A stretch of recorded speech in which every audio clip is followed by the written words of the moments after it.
ফিলিস্তিনি পতাকা এবং মুসলিম বিরোধী স্লোগানে নেদারল্যান্ডসে ইসরায়েলি সমর্থকদের সঙ্গে ফিলিস্তিনিদের ব্যাপক সংঘর্ষ হয়েছে। এ সময় ইসরায়েলি সমর্থকদের বেধড়ক পিটিয়েছেন ফিলিস্তিনপন্থীরা। নেদারল্যান্ডসের আমস্টারডামে ইউরোপা লিগে ম্যাকাবি তেল আবিব ও আয়াক্সের মধ্যকার ম্যাচকে ঘিরে ঘটেছে এই সংঘর্ষ। ৮ নভেম্বর শুক্রবার সংবাদ মাধ্যম আল জাজিরার এক প্রতিবেদনে জানানো হয়েছে এ তথ্য। আমস্টারডামের জোহান ক্রুইফ এরিনা স্টেডিয়ামের বাইরে ঘটে এই সংঘর্ষের ঘটনা, যেখানে ইসরায়েলি সমর্থকরা নিজেদের পতাকা উড়িয়ে ফিলিস্তিনিদের পতাকা নামিয়ে ফেলেন। এর জেরে পরিস্থিতি হয়ে ওঠে উত্তপ্ত। ফিলিস্তিনপন্থীরা প্রতিরোধ জানিয়ে তীব্র আঘাত করেন ইসরায়েলি সমর্থকদের। আল জাজিরার রিপোর্টে জানানো হয়েছে, এই সংঘর্ষে প্রায় ১০ জন ইসরায়েলি আহত হন এবং দুজনের মিলছে না কোনো খোঁজ।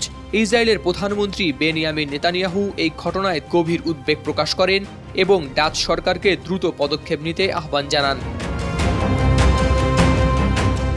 স্থানীয় পুলিশ জানিয়েছে, এই ঘটনার পর ৫ জনকে ভর্তি করা হয়েছে হাসপাতালে এবং ৬২ জনকে করা হয়েছে গ্রেফতার। সামাজিক যোগাযোগ মাধ্যমে পুলিশ জানায়, ঘটনার তদন্ত চলছে এবং আহত ও আটক ব্যক্তিদের বিস্তারিত তথ্য শীঘ্রই জানানো হবে। ডাচ প্রধানমন্ত্রী ডিক শোফ এই ঘটনার তীব্র নিন্দা করেছেন এবং জানান, ইসরায়েলি সমর্থকদের উপর এই ধরনের হামলা পুরোপুরি অগ্রহণযোগ্য।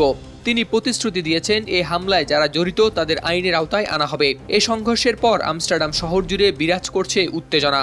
ইসরায়েল ও ডাচ রাজনীতিবিদরা এই ঘটনার নিন্দা জানাচ্ছেন এবং ভবিষ্যতে এ ধরনের সংঘর্ষ এড়াতে দ্রুত পদক্ষেপ নেয়ার দাবি করেছেন। হাওলাদার শামীম, RTV।